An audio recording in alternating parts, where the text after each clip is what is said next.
references, called Kid's Birthday, Coin Springs, Outlaw Roaching, Platform.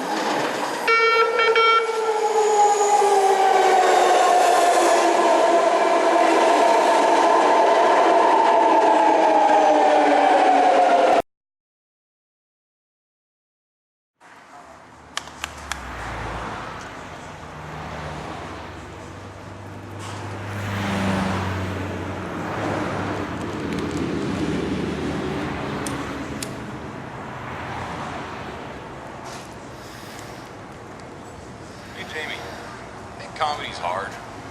It's not as hard as an actual fucking job, dude. My job at the theater is much harder than this shit. And it doesn't even have to do with the physical labor. I just fucking hate dealing with the public. Well, in comedy, we have to constantly deal with the public. Throw ourselves at the public and try to get them to laugh. I guess that's my dual nature, to be honest.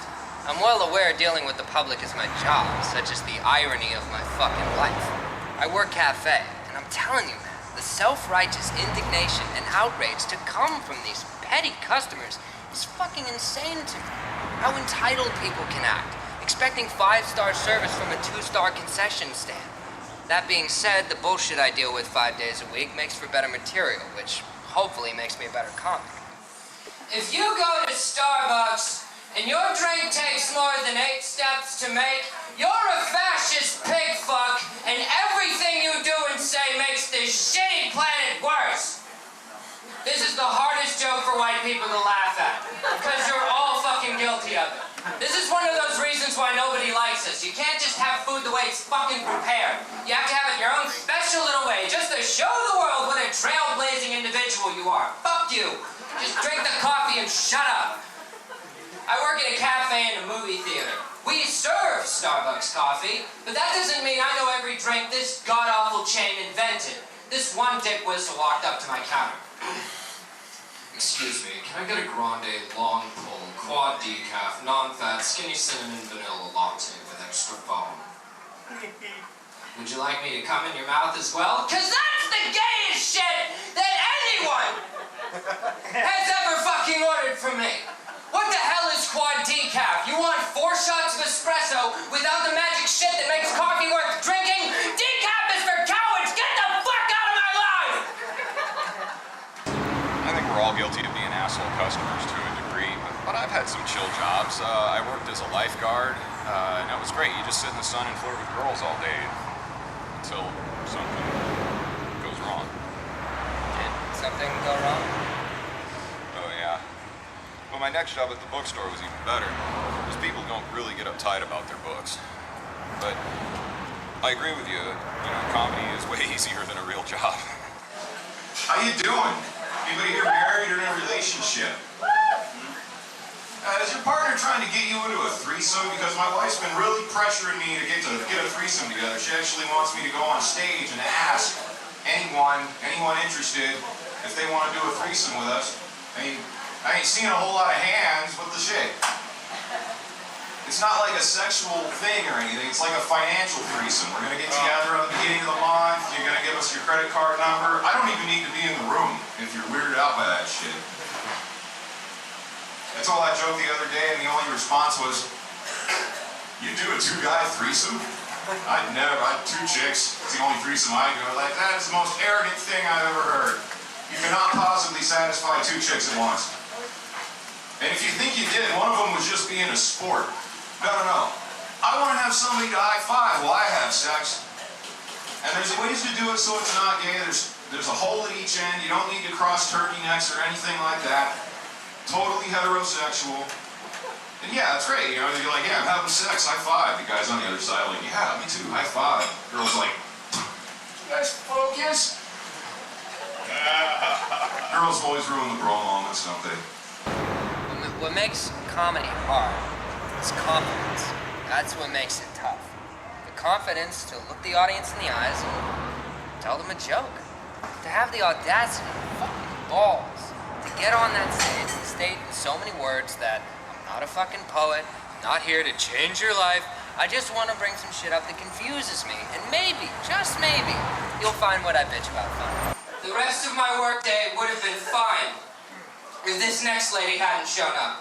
She didn't even attempt to be nice. Give me a strawberry sundae. I'm sorry, miss. We don't make sundaes. We have a single scoop, double scoop, a waffle cone, a milkshake, and an ice cream float.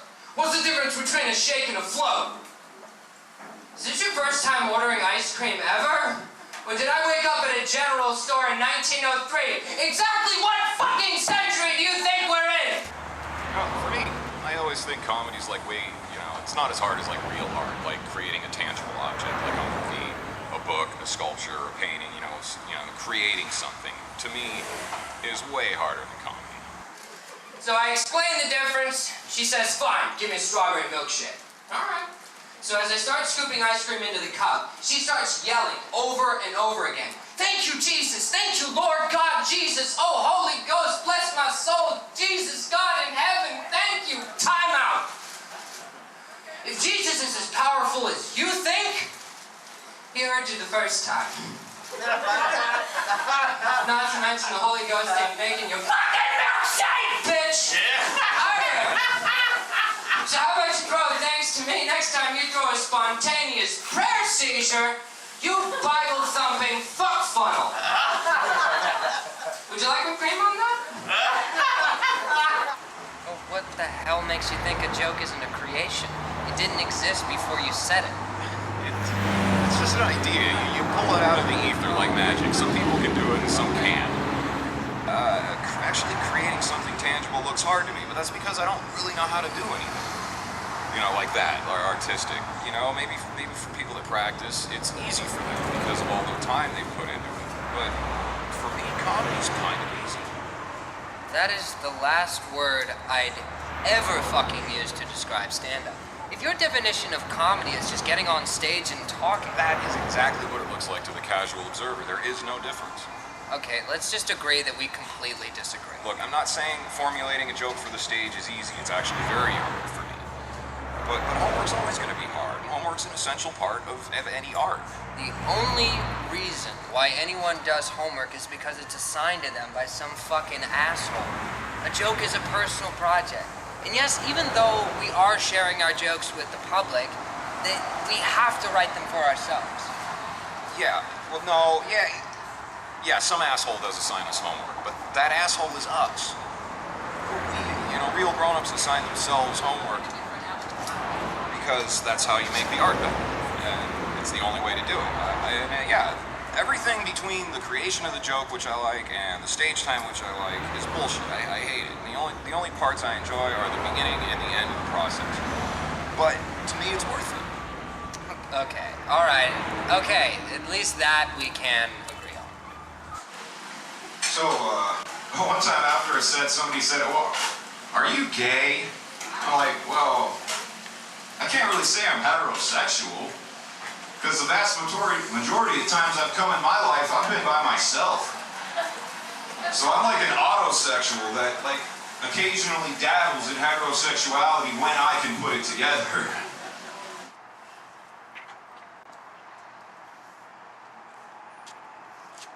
Hey, you going first, or do I? I think me, I signed up for number 20, or 21, one of those, I think, yeah. So what number are we on? Last time I checked, it was 15. Oh, Yeah, so we should it be was out of here before... Hey, Janie, your girlfriend showed up. What? Jamie. Hey. Oh, you're just in time. I'm about to get on stage. I need to talk to you. Yeah, what's up? I need to break up with you. It's just not working. What? What's going on? Nothing. I just know that we're both unhappy, and I don't want to try anymore. You don't want to try anymore? The only thing I see you trying to do is stay drunk the entire time we're together. That's exactly it. Don't you see that as a problem? Babe, you used to be so insightful and so sweet, and now you're just bitter and angry all the time. How is that supposed to make me feel? How's it supposed to make me feel that you don't want any of your friends to meet my friends? Don't even go there. Your friends are creeps. I don't want them hitting on my friends. They're way out of their league. Okay, so maybe some of my guys might hit on your girls, but come on, Evan! He's so happily married it makes me fucking sick. Babe, I'm saying this to you because I still care about you.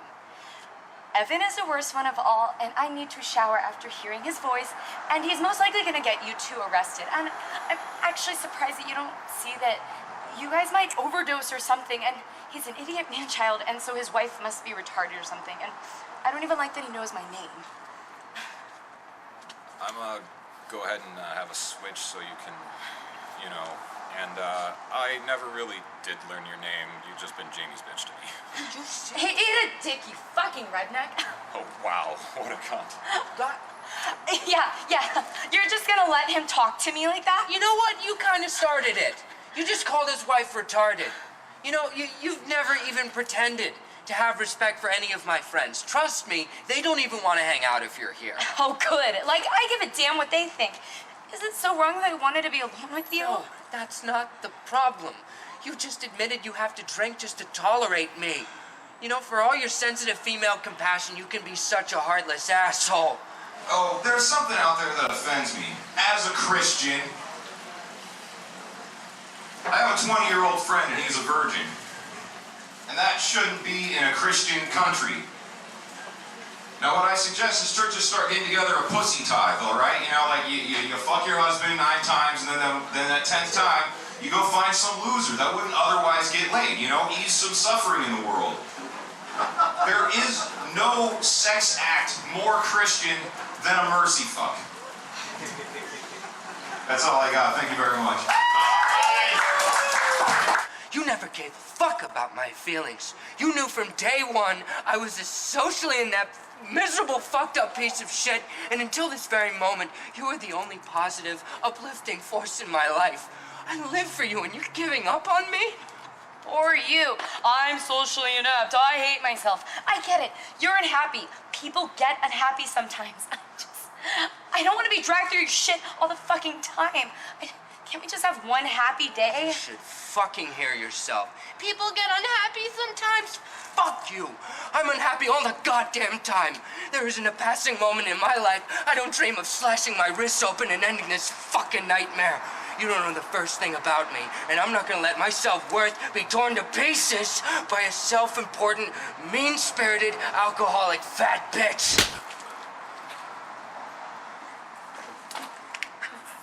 Fucking dare you attack my insecurities, you spineless parasite. You think you're the only one that hates their life? Everybody is depressed. Join the fucking club. There have been times I have been so depressed that I've wanted to kill myself too. But you know what? I don't take that shit out on other people, especially the ones that I care for and especially the ones that I love. I will not take your hatred and accept it as true. And I will not let you treat me the way you treat the audience. I am not fat. I am not ugly. And I'm not a fucking loser. You are that mean little boy out on the playground, out for revenge for all the horrible things that bullies have ever said to you. There is no nobility in being a prick. All you do is make people hate you more. You're sad, pathetic, creepy, bald fucking loser with nothing better to do in life than to cause pain to the ones that love you. So go enjoy this precious stage time, motherfucker. I hope it brings you immense joy verbally abusing a room full of strangers, because I sure as fuck don't deserve it.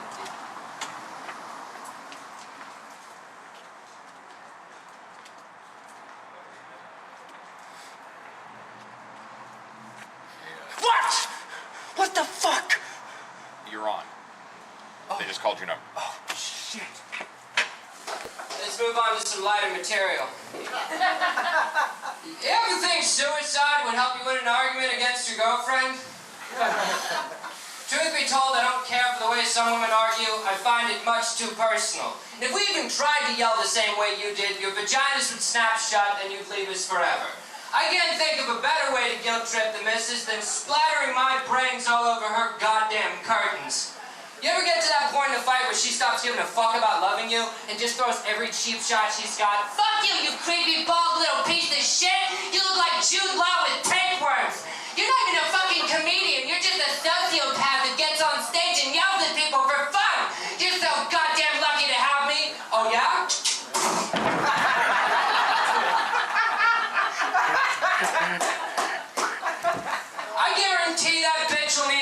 tranquilizers to sleep after that shit. Because every time she closes her eyes, it's your face exploding. That is godlike power. Now, I know some of you might find my suggestion a bit extreme. I'm just trying to get the point across that men have feelings, too. But whatever you do, don't fucking misfire. She will have no sympathy as you're desperately putting your jaw back together. Look at you, stupid piece of shit. You can't even tell yourself properly. Ladies and gentlemen, thank you for your time. Give it up for Tony Sparks. Yeah, and he said something to the effect of, life imitates art, but art also imitates life. So, does your art imitate your life? What people don't understand about poets in this day and age is our flexibility with language.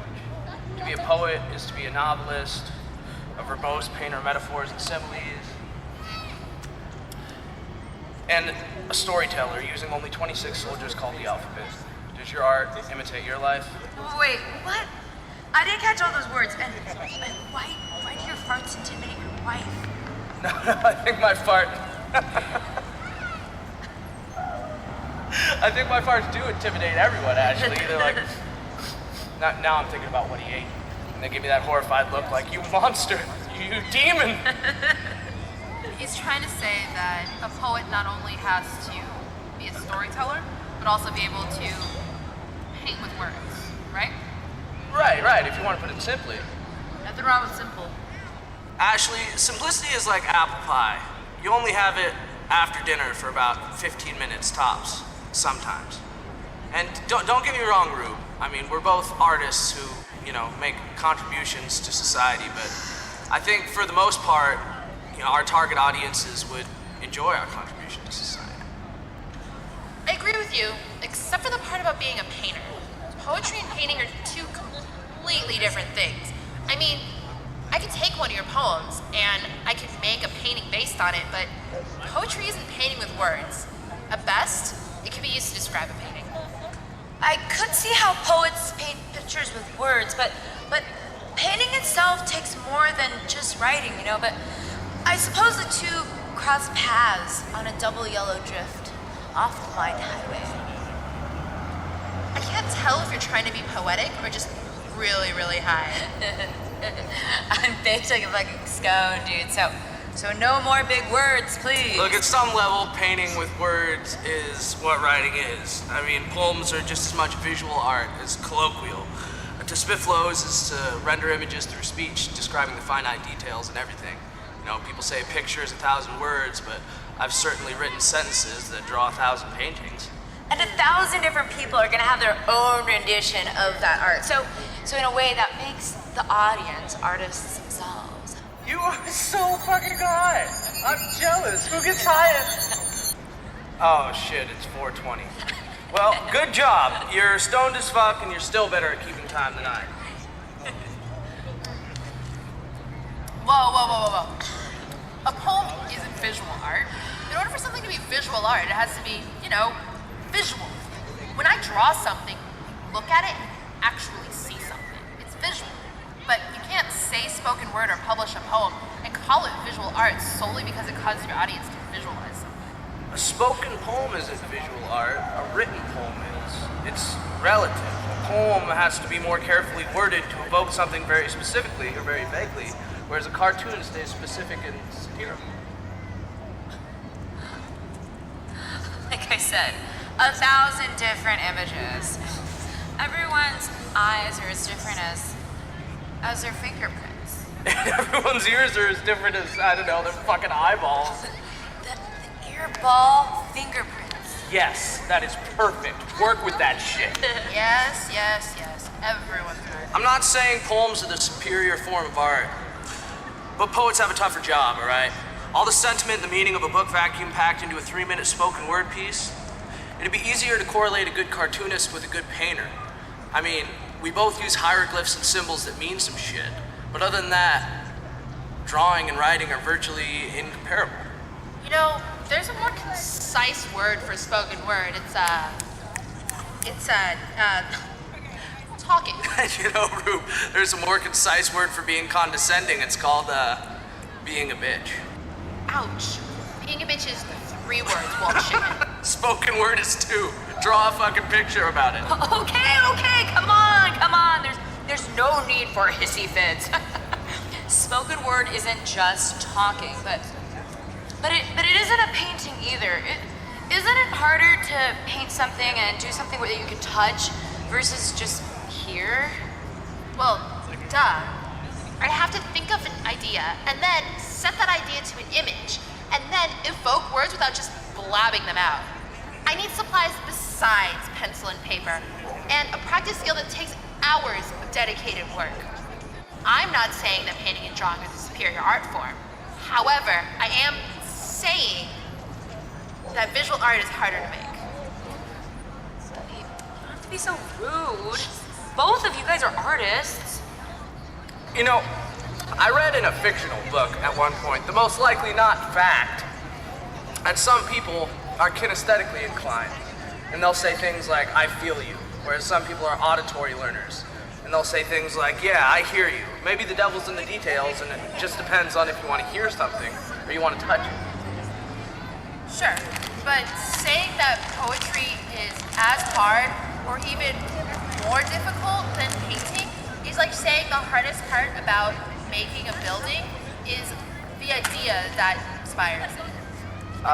Okay, I have no fucking idea what you just said. I didn't say it was more work.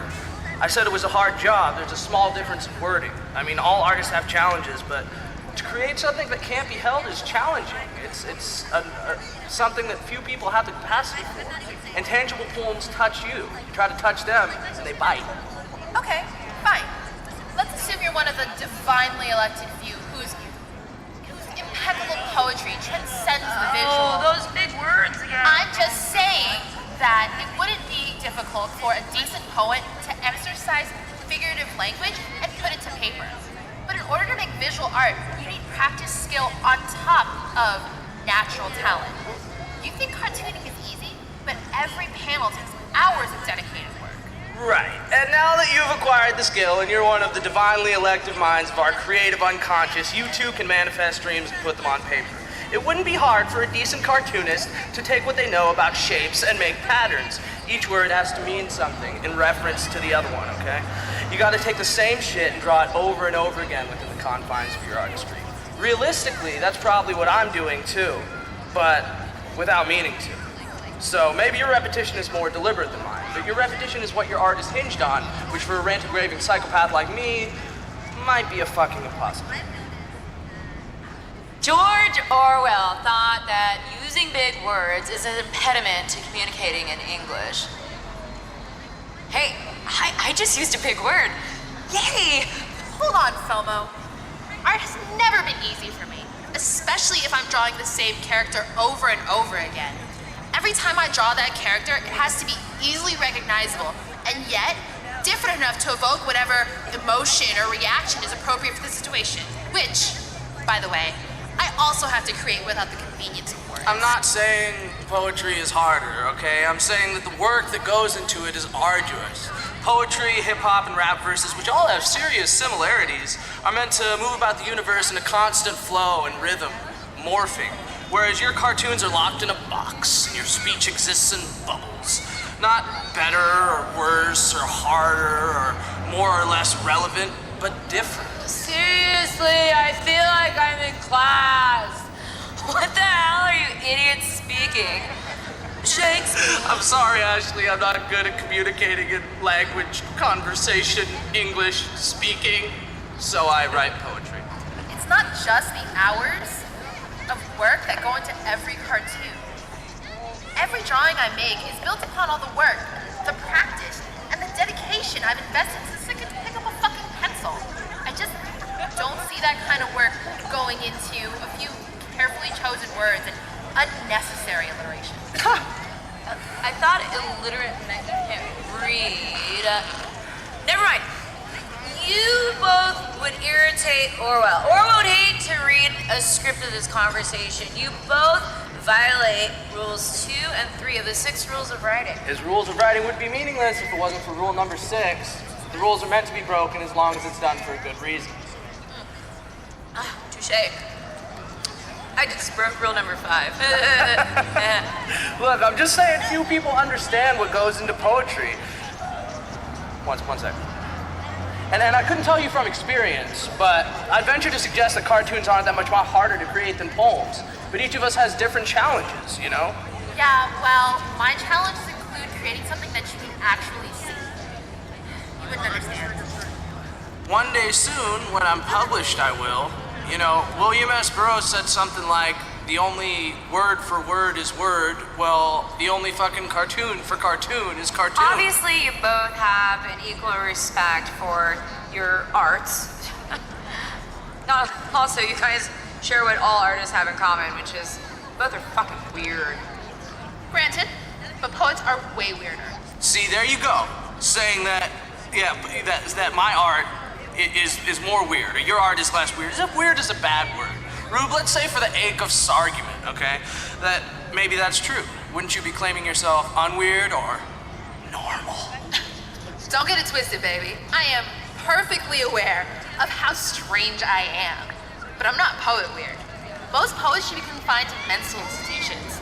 They're all weird, creepy nerds, just complaining about the cruel indifference of life. Well, you know what, Felmo? I got a poem for you.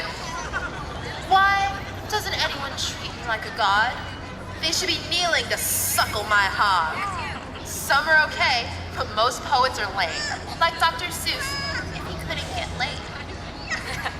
That was pretty good. Now, you draw a cartoon, Fellmo. Joy is but a pain cast by a shadow. I fucked up. Can we do it again? God damn it. I got one I've been working on right here. I draw cartoony Looney Tune raps, and yet a 10-ton weight couldn't flatten me. Bring out the Acme Hanna-Barbaric Disney drug, and I'll swallow it just like the next Tom and Jerry fueled Sunday morning funny as print media dies rapidly. Not bad, Daddy-o. It was kind of over my head, but good form. Yeah, thank you. Hey, Rube, what are you drawing anyway? Fire-breathing shark. Why would a shark breathe fire if it's underwater? Because it has wings? It's your fucking imagination, bro.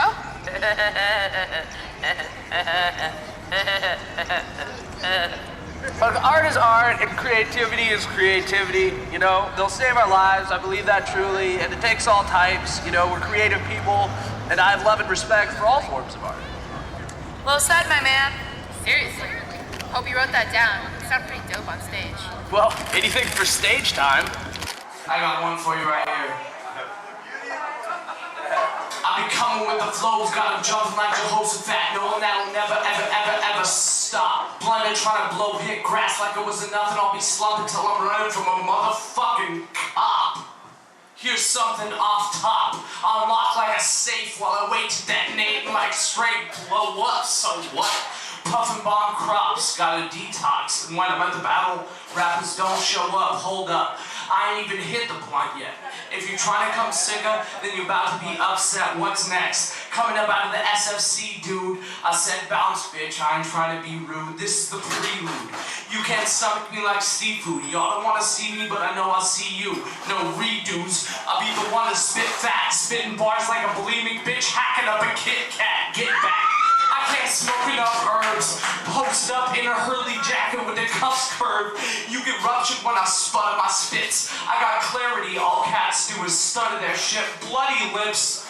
From this repetitive motion, my only sedative is spoken. Fuck repetitive flow, intent in the morning. Wake up. Get a sack, break it up. Stupid spits with your mom gigging so you know I'm staying up nocturnal. Yeah, stay off purple. I'm cutting motherfuckers all down like a crop circle. Rock the world or dip like a bomb drop off top on top of my talk and walk on my talk. I spot shots in battles. Never drop in battles. Bring the finest green weed crop to battles. So stop your babble. Admit you lost the battle. I got a battleship you're swimming in Shit's Creek without a paddle. Radical. Sipping snaffle apple and chiefing, heated, flowing after my tongue started bleeding. A deep-seated and decent person repping my region. Keep telling myself that herbs are helping me breathing, helping me eating. I want king-size everything, ready, aim, fire. Crazy flows go haywire, daily eighth fire. When I spit, I taste fire. My mind stays sharp, fucking razor wire. Got killers expensive though, so brace the buyer. Stop in your tracks, go cop you some sacks. Take 327s, then I pocket your pack. I'll be cocking it back, that's kicking back with my cock out. I got my dick sucked, said late, then walked out. Hop out, like Gwen Stefani, no doubt. I can't even see, I'm so out of my face. Let's see what it takes. Always busting flows cause I'm loving the way. Busting flows like I love to bust cum in your mom's face. Buffing blows, getting asses all over the place. Never slowing my pace. I won't hasten for no patron, going places. We all do it by showing our faces. I'm so impatient. Give me a rhythm test and I'll ace it. Can't get caught for laws that I break, so cops hating. Obligation, never lose my concentration. Rapping's my operation, one of my only occupations. No sense of moderation, dominating every constellation. On occasion, rocking the nation with improvisation. That's just how it goes down. Earn a whole pound, underground, ready for the beef like I cut a cow. Anyhow, this town's where it goes down. Pass them in a circle, big blunts go round. A profile, I spit cigarettes so foul. Get you hyped up, plus I'm white like a cold pal. Got orange crush, like I'm drinking soda at the movies. I got orange crush doobies, action and boobies in jacuzzis. Sue me, I'll be running in. Knock, knock, knock, I'm coming in. Spitfire in the mic until I gotta wear 2 oven mitts on some other shit. Flows, I got a bunch of shit. I talked to a bunch of people that said, Devan, you do way too much at this. What is this? I got pot like a stovetop. You need trees, my boy's trying to get an O off. I yelled it out for those of you that spoke soft. Turn on your shit and didn't hear no knock. I'm so hot. Flow solid metal like Robocop. Think you got talent, but you'll get pounded like soda pop. I'm scoping plots. Pack sacks like an open box. I'll be going. Cats already know that I'm blowing chops. And that's like 10 million bars so far. Nothing to a champ. I stay lit like a star. I spit like a star. I'm drunk, let me borrow your car. I don't got a license, so I strike it down the bar. Wasting time like sitting in bars. Take me to the party where the bitches are. Listen hard, I won't stop spitting till the system's scarred. I'm legitimate and I don't know your business card. I've been at large like fat chicks at shopping malls. On the mic I slap spikes like volleyball. Holly y'all and watch a ball of ball. Looking for a freak and I won't call her a doll. I be hollering it all. I'm like a pickup truck. I heard your shit and I just don't think it's wicked enough. Okay, do I take the 1 or the 280?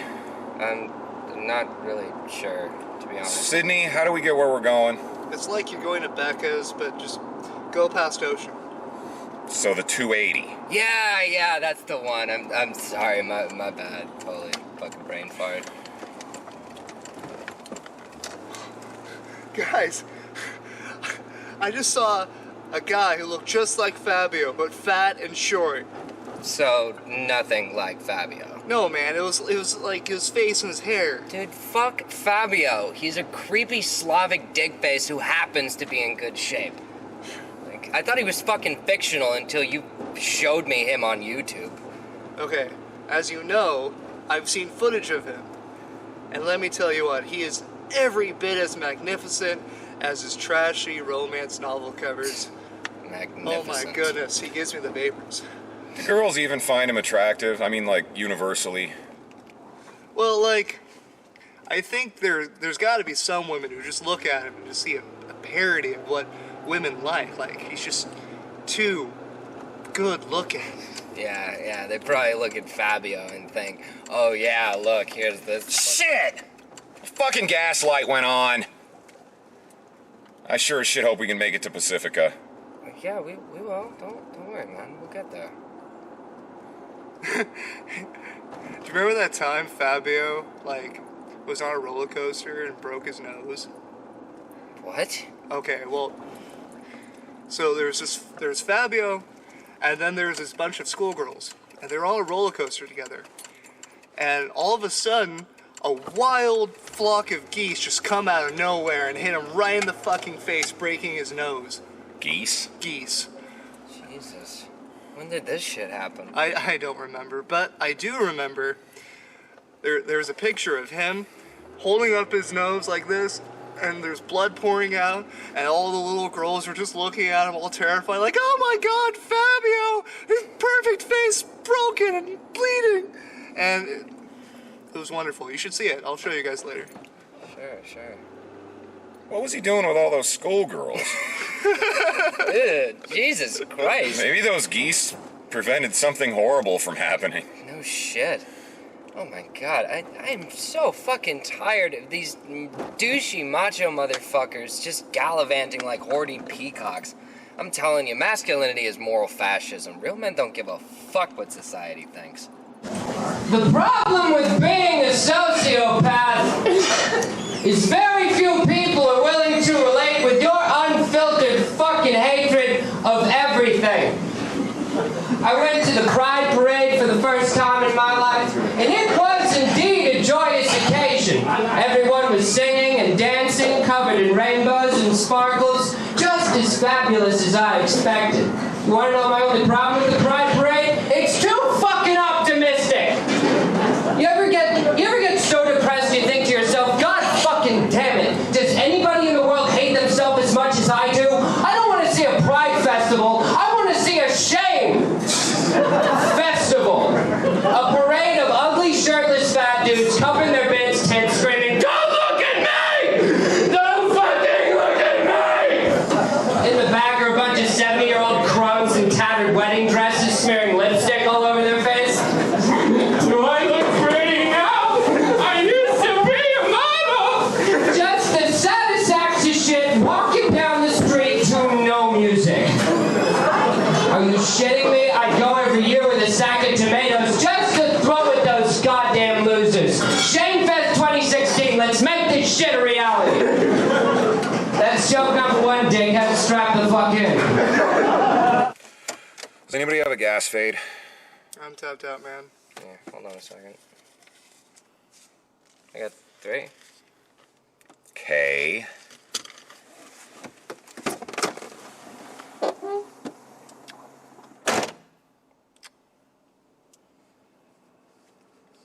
Hey, man, I'm gonna go get drinks. You want anything? No, I'm good, man. Thank you.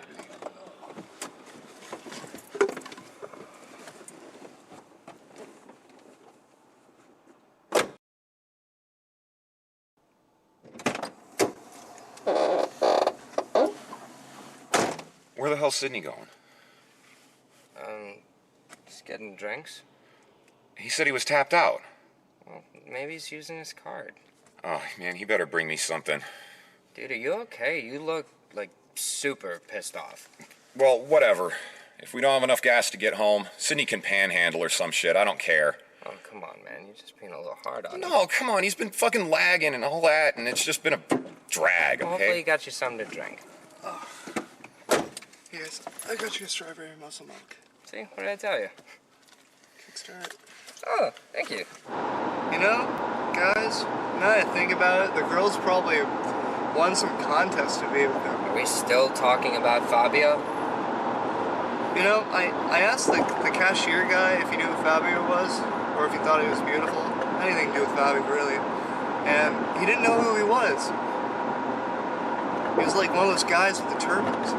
What, Muslim? No, fuck, what are they called? You mean Sikh? Yeah, those guys. I wonder what the girls had to do to win a chance to ride a roller coaster with Fabio. I wonder why even they'd want to. I mean, do 10-year-old girls even know who Fabio is? They all probably read Pirate's Lust instead of Island of the Blue Dolphins for 5th grade English. You know, I'm not saying he's a pedophile, but if he was, how easy do you guys think it would be for him to, you know... Ew, what, play a game of doctor? Maybe they'd be into it. Oh, geez. Ew, fuck, God. dude. Evan, that's way no. too far. Wait, that's what we were just talking about. Yeah, but Evan, God, you just make it sound too real sometimes, you know that? Yeah. Oh, shit. Oh, back at the gas station, I noticed that, your tire was a little flat. You couldn't tell me this at the gas station? I'm sorry, I was a little distracted. Yeah, you were distracted talking about Fabio's violation of dozens of young schoolgirls. That's not what we were talking about. Yes, that's exactly what we were talking about, but only when I say Okay, something. all right. We'll check the tires when we get to the next station. Great, another fucking gas station. Just chill the fuck out, dude. Okay. Come on, man. Okay. You guys ever playing doctor as a child? Must have missed out on that action. I got to be the doctor and the patient. You know what I'm saying? Yeah. Yeah, I remember my dad caught me and the neighbor girl playing doctor when I was 4, and he never let me fucking forget it. He'd tell it to every fucking person that stands still long enough to listen. Everybody. I'd bring friends over. Hey, Evan had this story with, say, doctor with a girl in the bushes. Just endlessly fucking embarrassing. Well, maybe he was just trying to make you seem like a player or something. Oh, no, my dad wouldn't have made me seem like a player. That would have made me too socially adjusted and comfortable. Use your fucking signal, you boy fucking shit stain. Yeah, how about I follow you home and fucking beat you to shit and fuck your wife in front of your retard children, you fucking cum sucker? Yeah, if I ram you, I'll have your home address. I'll split your wife like cordwood, you yuppie cum bucket. Look, the motherfucker's laughing at me. I'm ramming his... No! Okay, fine. Holy fuck, Evan. Shit, that was scary. Oh, thank God we're stopping. I gotta take a piss. Yeah, and fill the tires, since you guys can only afford a $3 gas fade. I don't have any money. I bought you drinks. I gave you my last $3. It's fine. Whatever. Well, on the bright side, you only needed to get the tires filled. It's not like you blew out a fucking tire or something. Relax, dude. We'll be at the wash in no time. How long does it take for Sydney to take a shit? We've been here for 45 fucking minutes. Dude, are you okay? No, but I will be once we get underway.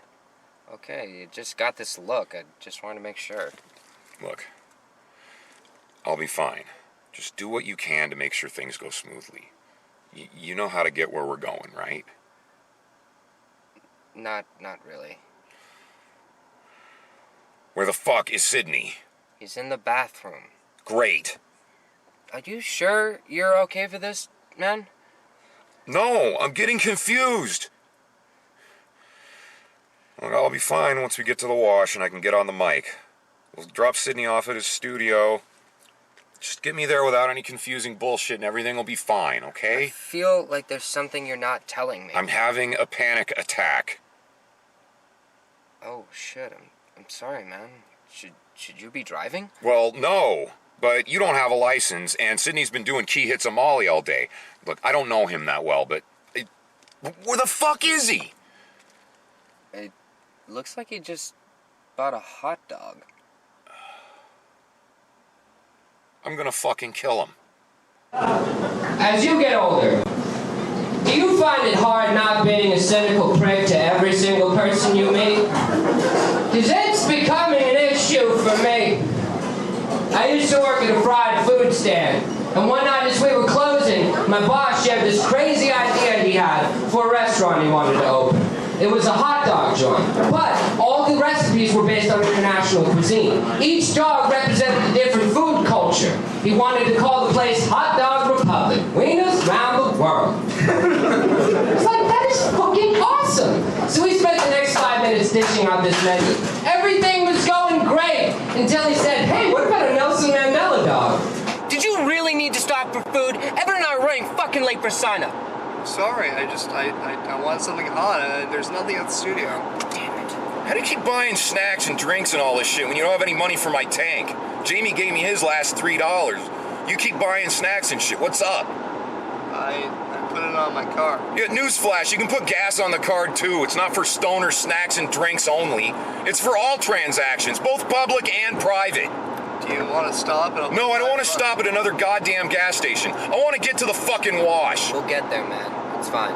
Evan, what's your fucking problem? Oh, God. You want to know what my fucking problem is? Getting your generous offer of $5 for gas was like pulling fucking teeth. You've been lagging on this whole trip. Every goddamn second of this last week has been frustrating at best. And now you gotta put me through this bullshit. Shit, we just passed the exit.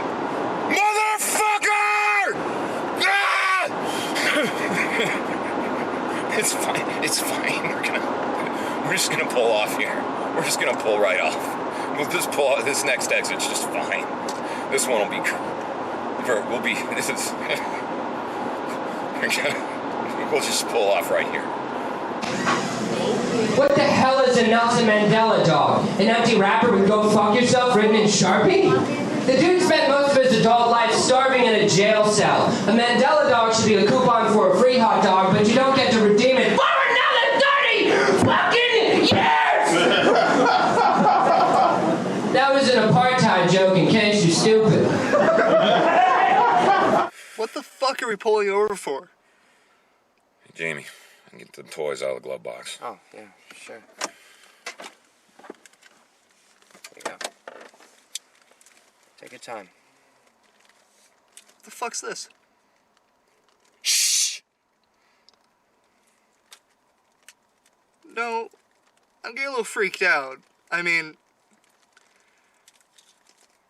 you're just playing with toys on the side of the fucking road like a fucking crazy person.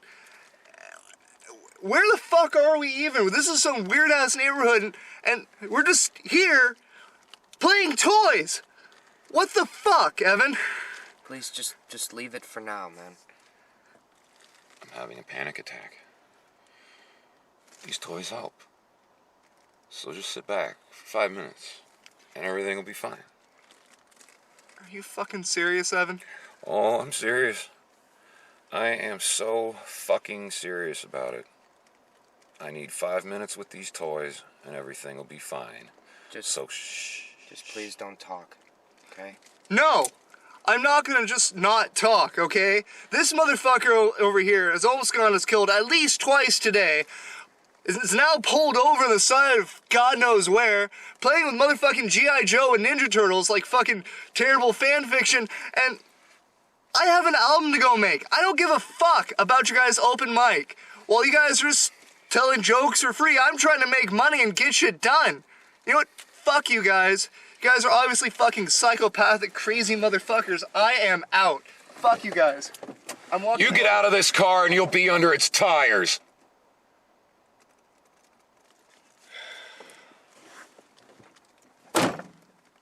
Fine. Evan, What? we missed sign up. We're going straight back to my house. We're not doing any stops. And no one can talk or you'll be walking home. Does everybody have that? Yes. Yeah. Yeah, I do.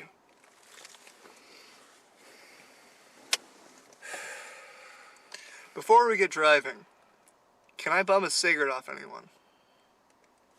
It's okay. I got this. Thanks, Jamie. You want to hear another joke? Yeah. E-cigarettes, fuck them. They're an absolute scam. You ever wonder what the world's gonna be like 20 years from now when Google and Apple take over the earth and we're all forced to suck robot dick? I can't imagine it's too different from puffing on a blue fag. So I was sitting on the bus the other day, puffing on an e-cigarette. Never said I wasn't a hypocrite. And this finely chain-smoking hipster gets on, sits next to me, glares at my e-cig for a good 30 seconds and asks, "Did you know that these cigarettes are more dangerous than regular cigarettes? Did you know that most people that start a sentence with 'did you know' don't know what the fuck they're talking about most of the time?" But do go on. "Yeah, I read an article online. There's a bunch of nasty chemicals in them. That's why I smoke American cigarettes." Well, hot diggity damn, Kimosabi. Sounds like you dodged the bullet. It's a good thing you switched from cigarettes to other fucking cigarettes. American Spirit is not the Whole Foods of cancer. You're still barbecuing your lungs, and 20 years from now we'll be meeting again at chemotherapy. So stop being a pussy and buy some fucking Marlboros.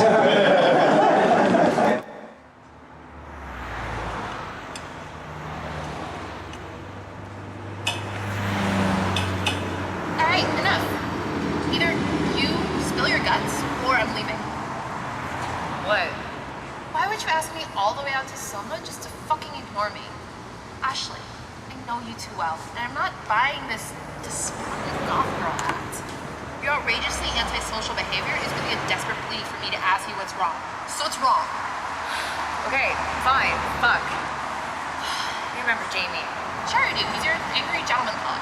Well, not anymore. Oh. I mean,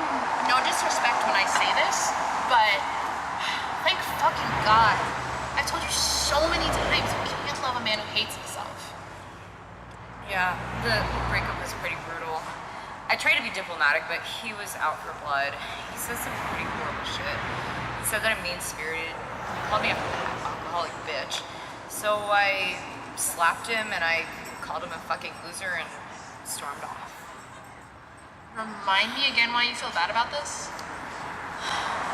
He didn't just say those things to hurt my feelings. I was angry because he's kind of right. He knows about the shame I have about my body and the struggles I've had with anorexia, but this whole time, I honestly thought he was considerate of my feelings. I thought he loved me, but no, he was saving it all like a big fucking weapon. But the thing is, they didn't sound like lies when he said them. They sounded like casual observations. Sweetie, I'm surprised you only hit him. As far as I'm concerned, he shouldn't have any teeth left in his fucking face. If my boyfriend talked to me like that, I'd cripple him. Has anyone ever told you you got a hot temper? The fuck would anyone say that? Forget it. Point is, you shouldn't feel bad about hitting him. He absolutely deserved it. It's not that he didn't deserve it, it's just... I know that I'm better than that, you know? I don't want to be some idiot that just solves their problems with violence. Look, I'm not saying you should solve your problems with violence. I consider myself to be a very peaceful person. Most of the time, hey, I really do try to avoid conflict. But it's one of the only nice things about being a lady. When your man steps out of line, you get to smack the fuck out of him for being an asshole. It's like getting your point across with your hand instead of dialogue. I couldn't help myself. I can't believe somebody that I love so fucking much would just cut me so fucking deep. Depressed people are like that. They don't think that anyone could possibly be as miserable as they are, so they take it out on other people. Jamie said those things because he wanted to see your self-esteem break. He wanted to see you as depressed as he is. Dickheads like him aren't satisfied until the entire world is hopeless and suicidal. You probably don't want to be the one crying and that's the sleep. It's not about him, though. It's about how he made me feel. He knows my reliance on alcohol. I can be mean-spirited, and he knows the shames that I have about my body, but not enough that I want to change them. Jamie has problems. Trust me, he's got problems, but he made me want to improve myself. You know, that night, he just made it painfully aware that I have these big problems, and he made me kind of feel hopeless about being able to fix them. No, honey, if you want to improve yourself, then that's all you need to do it.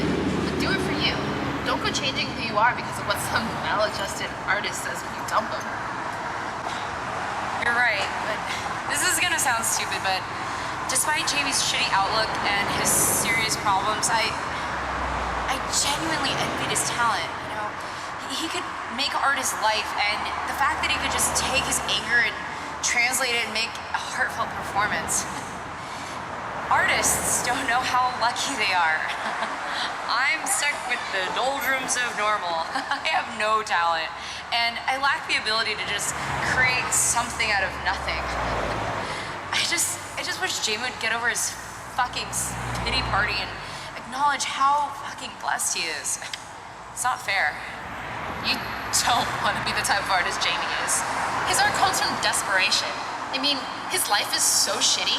His only source of joy comes from throwing temper tantrums on stage. Not all art is pain. It can be an incredibly joyous experience to create from absolutely nothing. When I draw, I do it because I'm happy, and I want to share that happiness with the world. Free of charge, by the way.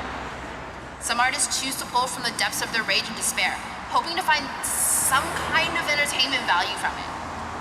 I can never do that. My art comes from the love I have for the life I live, and the friends that can, you know, tolerate me. I'll admit that part of what's bothering me is that I know that Jamie is really insightful and really observant, and his comedy is drawn from truth, and he is always truthful. And after I dumped him, I don't know if I can appreciate that kind of art anymore. It's not gonna remind me of him, it's just more gonna remind me of all this shit that he just rattled off without pause. Let me tell you about my ex-boyfriend. So I used to date this guitarist, and man, he could play that thing like no one's business. I loved everything he wrote. I mean, you could feel his goddamn soul in every note that instrument sang. But, you know, we were so solid for the longest time. And as long as he had his guitar and a means to make music, I mean, he was such a joy to be with. But then he got mixed up with some bad folks. You know, a couple musicians with a studio in the city. He was so hopeful that he might finally get his music career off the ground. Turned out, though, that his bandmates were only interested in booze, Molly, and Vicodin. I couldn't watch him throw his life away. So one day, I told him that I was leaving him. And he smashed a bottle of Grey Goose over my head. Jesus Christ! Then what happened? I beat that worthless, drugged up, drunken son of a bitch to within an inch of his life. Ran all the way home. And after I had picked all the glass out of my face, I just crawled into bed and couldn't stop crying. And you know, as much as I hate him, and will never forgive him for what he did to me, I still love his music. You know, sometimes the most despicable people can create the most incredible works of art. But if you can't separate the art from the artist, you're never going to be able to enjoy anything.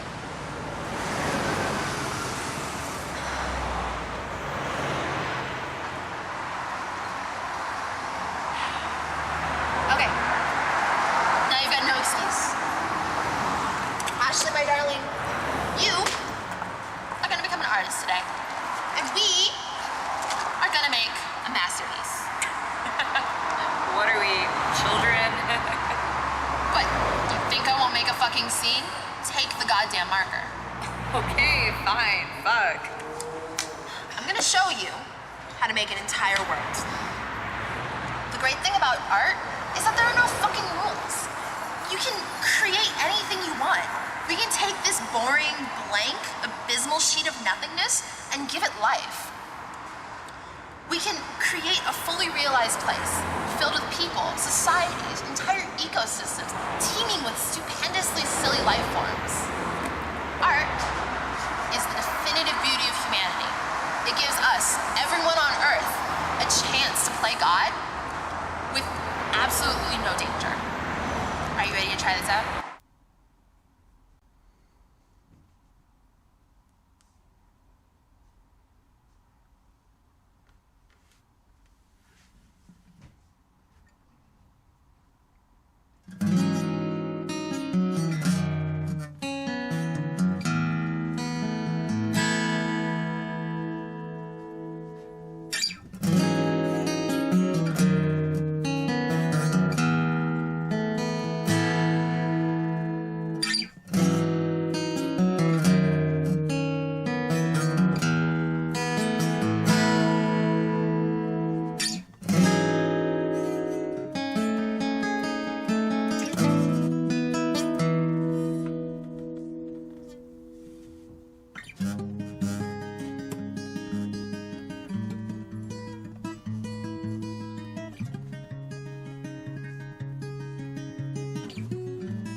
beautiful. Holy shit, what the fuck? Jamie. Jamie? You alright? Get up, man. Here, get up.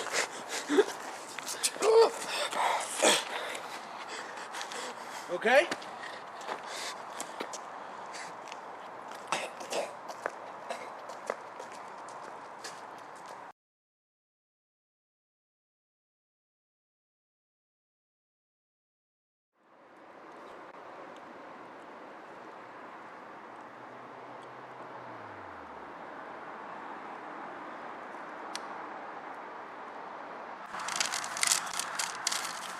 Performance enhancers. In the darkness, we all worshipped a lantern, proportionate banter, the inordinate campfire. I saw my face reflected in a porcelain vampire. I choked the bloodsucker, but I broke like a motherfucker. I'm back. This time bring a bomb with a tripwire trap. Spitfire, Jack the Ripper, zip line dancer. Tiny patterns emerging, lining pastures that are burning us. Like dying agnostics asking every single god for a mercy fuck. We grew knowing full well that this land wasn't fertile enough to take root, but the dirty birdie stooped and it ate fruit and it looked beautiful enough that we forgot about our diamonds and our duties and our rubies and just loved. If only for 1 second when the third hand of the clock was corrupt. And love wasn't a broken teacup, it was a thermos mug of warmed, up, and away. Brain, go away, come again, another go-round. I'm a drowning clown and my balloon animals will pop either way. Goodbye, blue sky, I'm a brick in the wall in Saint-Tropez. Ha-ha, charade, you are, the lunatic is in my headway when all at once close to the corner of the campus. A toast boasted to the border of his bandwidth. Remembering lingering steps, the most discordant of the dancers, on the porch light with a torch strike and performance enhancers. Death is a job and I slave day to day till today becomes tomorrow when I'm promoted with age. Dying is a workplace etiquette seminar where I've rubbed the handlebars bare and share in minimum wage. So bring the gates of hell to my shell and I'll rebel without a cause till all the gods spit in your cinnamon face. Clock in, clocked out, when short of breath or conked out and getting high off shit I know could kill me till I conk out. Tell me, what have I done wrong? I could have been one of these things first but been smoking too long. 5 leaves left on an old cello song. I saw it coming. Pink moon, it's written, it's on its way for you all, when all at once close to the corner of the campus. A toast boasted to the border of his bandwidth, remembering lingering steps, the most discordant of the dancers, on the porch light with a torch strike and performance enhancers.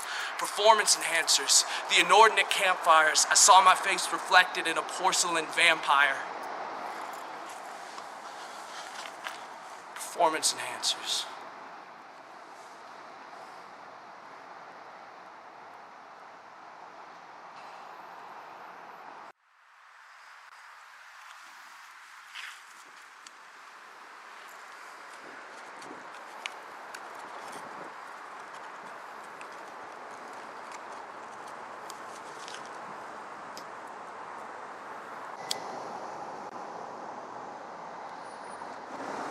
So what the fuck happened back there, man? I got my ass kicked by some crotchety old bastard who for some dumb fucking reason thought it was a good idea to bring his tiny grandchildren to a comedy mic in fucking Soma. An old man beat you up. That's one to take off the bucket list. What joke was he so upset about? I swear to God, 26 is easily the worst year of my life thus far. Everyone my age is either having, married, or getting babies. I'm sick of this shit. For all the parents in the audience, I'd like to say, on behalf of everyone who doesn't have kids, we are so much nicer to you than we honestly should be, considering the gravity of our situation. First of all, childbirth is not a miracle. Biologically speaking, it's very common. So stop patting yourselves on the back for doing what every living organism in the known universe does. Fucking make babies. Furthermore, anytime I hear a parent yell, "You have no idea how hard it is to raise a child," it is everything in me not to scream back, "Yeah, well, fuck you for continuing the human race!" That is my primary concern. You have a problem with me telling breastfeeding jokes? I have a problem with you dumb ugly fuckshits not letting our goddamn species die. In case you're not aware of climate change, planet Earth is going to kill us. Our pollution of the atmosphere is irrevocable, and depending on when the last ice cap melts, your generation of kids will either suffocate or drown. So tell me, exactly how big an audience do you want for the end of fucking times? I'll stop telling you how to raise your kids when you start stop telling me how fucking amazing you are? Come on, cheer up, man. You got a fan. First of all, fans don't beat up their heroes. If you're lucky, they shoot you when your career's gone down the toilet. Fuck, man, I've dealt with hecklers before, but that wasn't fucking fair. I mean, he got you good too, man, but what does that word even fucking mean, fair? You don't get it, Felmo. I sleep 2 hours a night, maybe 3 at best. I live on cigarettes, hoping if I starve my body long enough, I'll finally fucking collapse. I can't stand the horrible son of a bitch I've become. I wish I didn't have any friends. I wish my parents fucking hated me. Because as much as I love them, their love isn't enough to keep me alive. I'm just begging for death every day. God damning myself for still getting up in the morning. And the only thing that gives me any sense of contentment got my fucking face kicked in.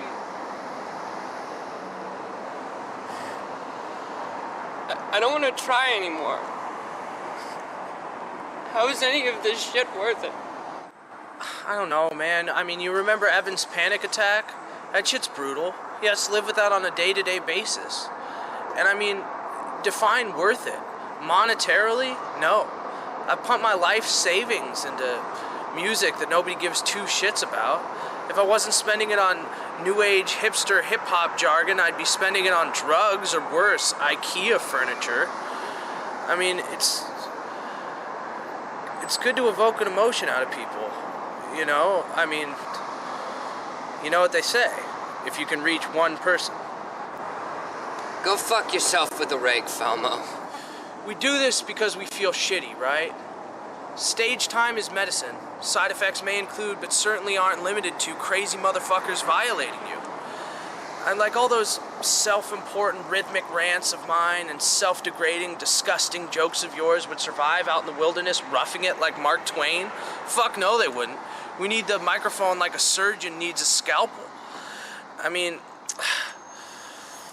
it's good to evoke an emotion out of people, you know? No publicity is bad publicity.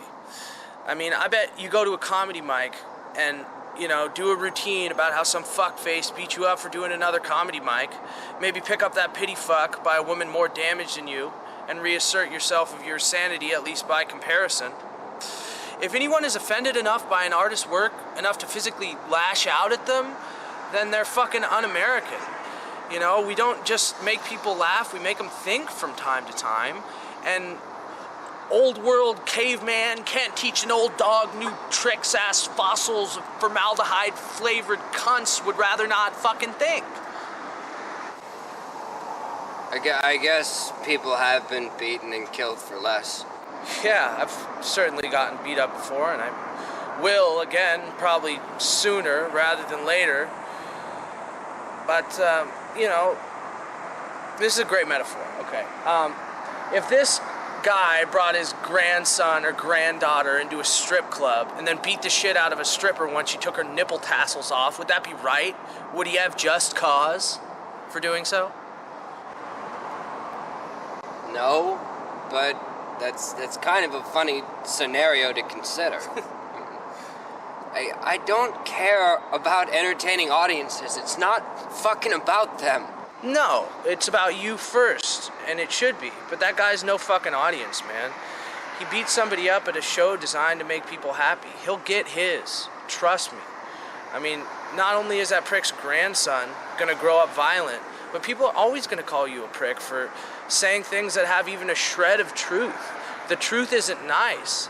In the meantime, it's just medicine. You know, real medicine always tastes like shit, but just a spoonful of sugar makes the medicine go down. Medicine go down. When your grown-ass man of a friend quotes Mary Poppins to cheer you up, you know it's time to go home, get in the bathtub with a bottle of Evan Williams. Point taken, Bukowski, but that's not what you need. You need to, you know, go tell anyone who will listen that you just got beat up by a heckler for doing a comedy mic at another comedy mic. Say it like you were proud, man. You should be fucking proud. This is like a Rosa Parks situation. No, that's not what this is like at all. Stupid. Look, I know you're trying to help, but I just can't deal with your craziness right now. My 3 minutes are up. I'm not going to any more fucking open mics. You should. You should go to another open mic. You should pursue comedy, because what else is fulfilling to you? Honestly. I mean, slap and pound, brosif. This isn't the end. This is the motherfucking beginning. Put her there.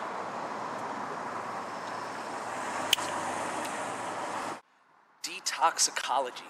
Me talks a lot, Bree. Treetops topography. The monkey chased the weasel. Beyond apology. The sea always calls to me. Cliff clay made pottery out of putty Play-Doh people. Sprawled in the ominously. The claws of the comedy. The jaws in the colony. Curmudgeon acre disco. Dark room photography. Cartoon camaraderie. Are you the oddity I've somberly lived through? Obsolete pitch throw. Third base limbo. Grand slam run home. 3-strike matchbox. Knee-high work socks. Dirt-filled pants pockets. First quill standoff. The paper wait a minute. T-minus blast off. Talk timeless wristwatch. Talk trying to get soft. Percolate for dinner. Brooms on the witch hunt. Dirt swept under rug. Ruthless toothless sugar bug. We have a winner. A tea glass with sugar, milk saucer, and sea bass for dinner. I'm a cheap tacky figure drinking 3 types of liquor. A tumbleweed and deserted scorched sandstorm cellar. Gee, where do I start?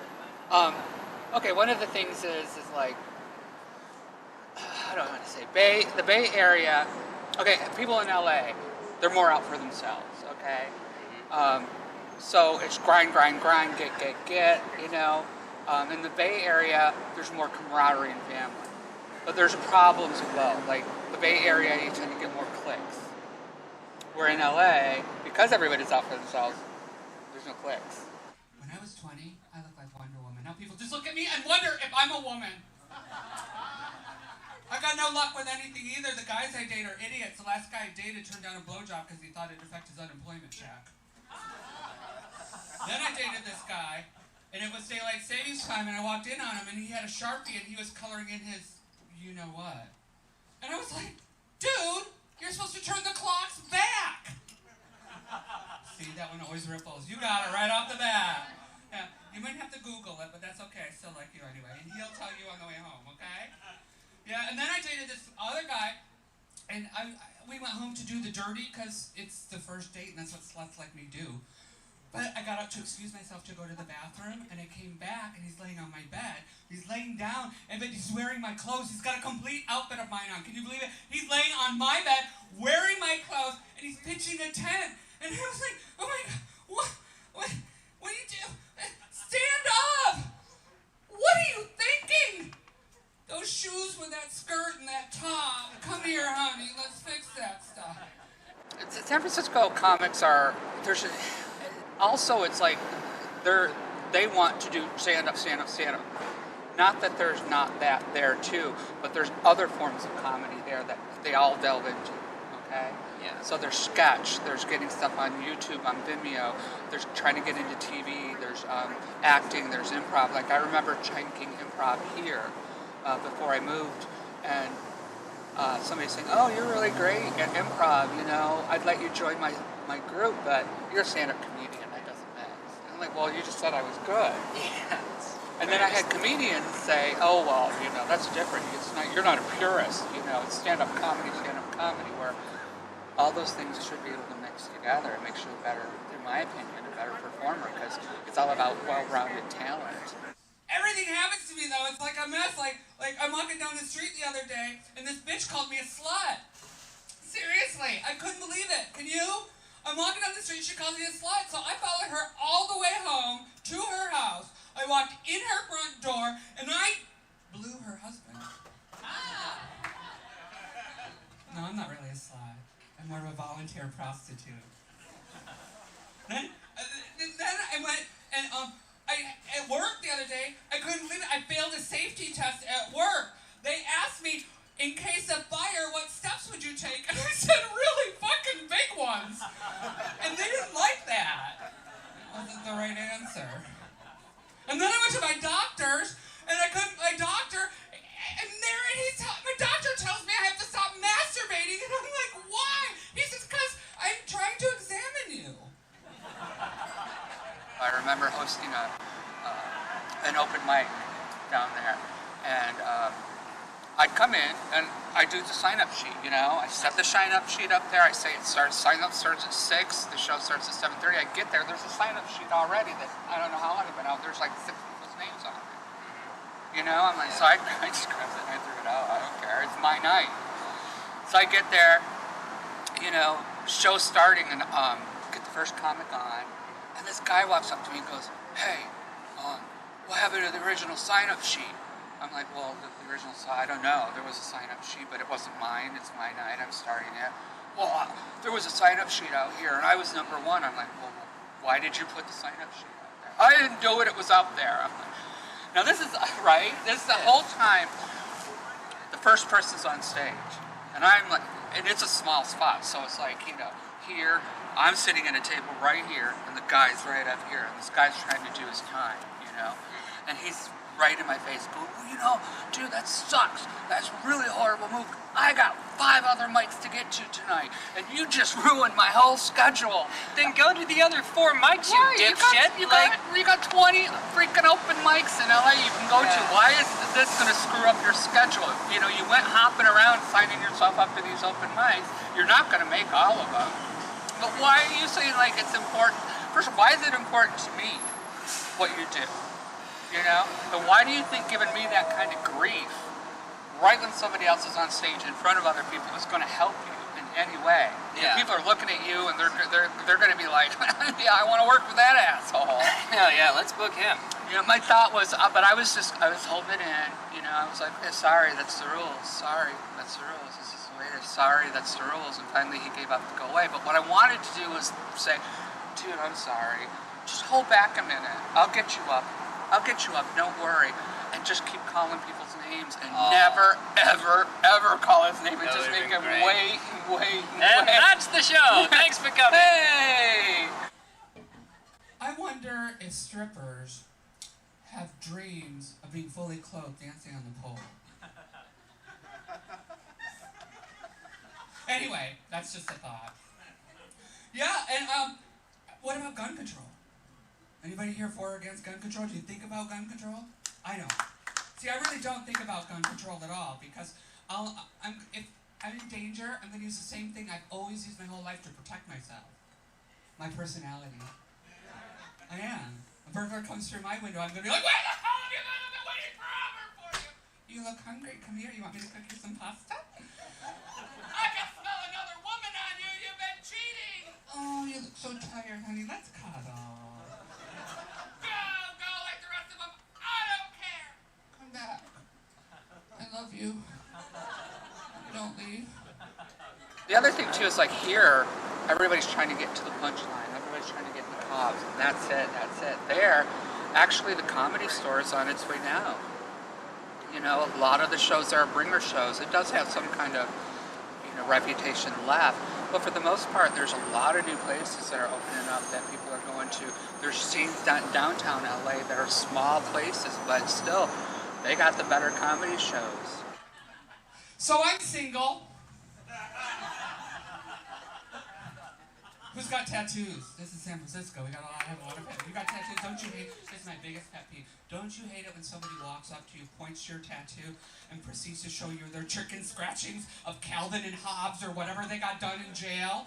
Don't you hate that? I mean, it's not like I walk up to you and point to your lips, sir, and say, oh, you have a cold sore, and then lift my skirt up. I mean, my God, that wouldn't be very ladylike, would it? Now, that is what bugs me about the Bay Area comedy scene is you really have to fight for those laughs. You know, it's not enough to just be some blasé comic that just goes up and talks. You know, it's just like, so this happened the other day. Next joke. Like, the only way to do it is to treat it like a performance. I don't like stupid people. I don't like when they say stupid things. Do you remember? I think it was 6, 8, maybe a year ago, months ago to a year ago. Michael Douglas, the actor. Does anybody remember what he said? Remember? He said he got cancer of the mouth from cunnilingus. You remember?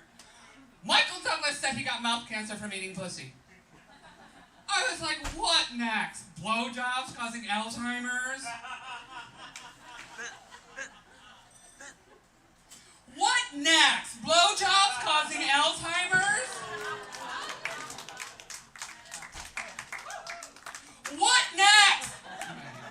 Doesn't matter what it is. You're on stage and you're making people laugh. That's the point. So I'm going to vacation next week. I need one. You should all try this. I go to the same place every year. It's so much fun. I have such a great time. I'm going to a schizophrenic convention. I am. Anybody who's everybody will be there. So are you ready for a great show tonight? Are you? Yeah! Any last minute advice? Well, you know, you just gotta remember, you know, it's not just you represent, it's me. So like a little kid, you know, it's my name too. So like a little league coach would say, go in there, don't fuck it up. Thank you. You're welcome. My God!